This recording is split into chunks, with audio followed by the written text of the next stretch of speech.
This is John George, or Jack Durham, the 3rd Earl of Durham, the Lord Lieutenant of County Durham from 1879 to 1928. He's the grandson of the man that Penshire Monument was built for. John George Durham got married in 1882 to Ethel Elizabeth Milner. She was obviously from a good family. It was a sad situation. She apparently had a boyfriend called Lord Burghurst, and he was only on £11,000 a year, multiplied by 90. So he was quite impecunious in terms of aristocrats in those days. When her mother, Ethel Milner's mother, found out that Lord Durham was, in inverted commas, available, I think she set out to ensnare him. Her daughter was Emily, and this is Emily here. Emily was considered to be one of the most beautiful girls in the country, and probably, I think in the old days you'd say, she threw her cap at the Earl of Durham.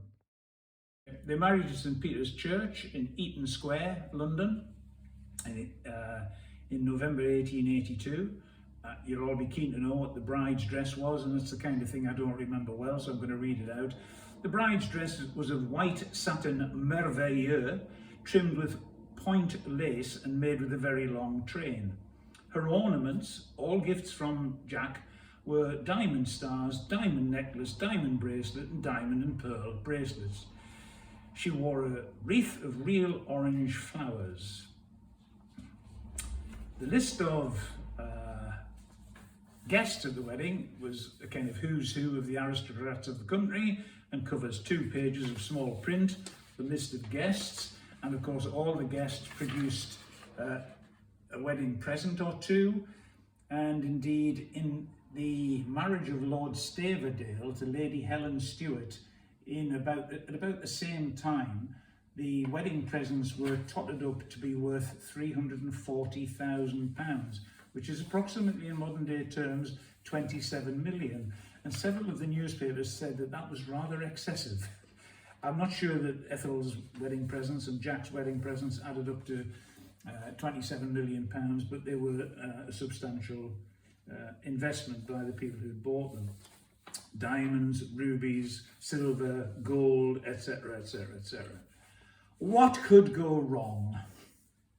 A marriage made in heaven? Well, unfortunately, it wasn't.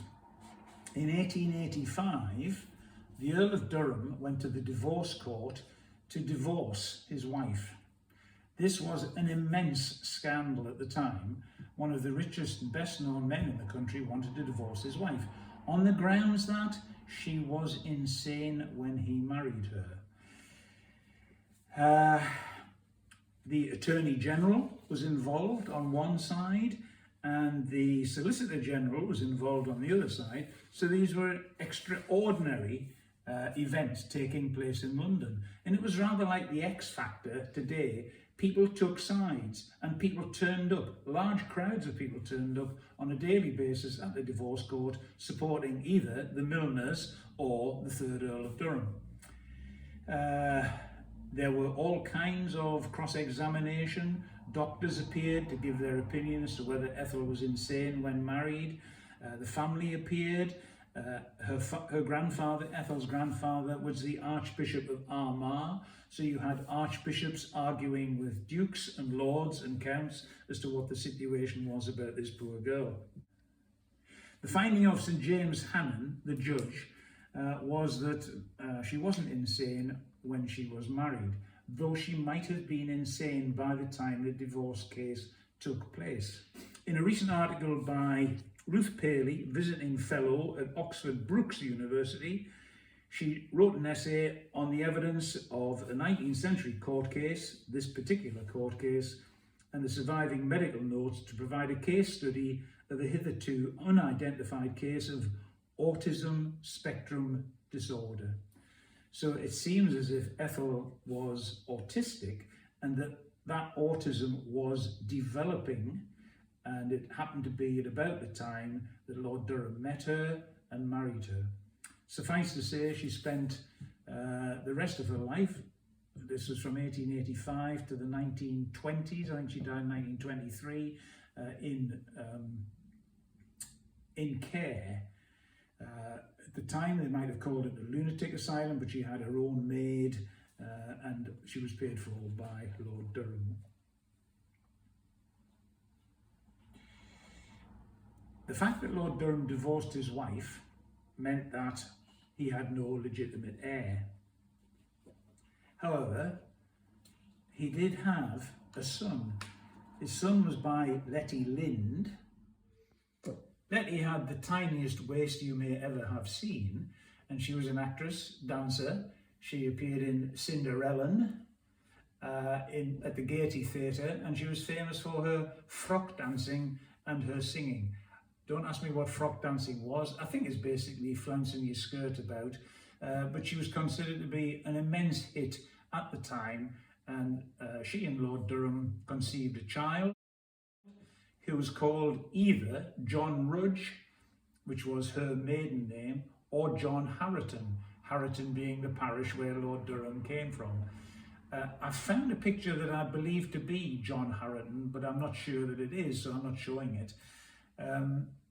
He became an officer in the First World War, suffered from neurasthenia or shell shock, and spent some time at Craig Lockhart.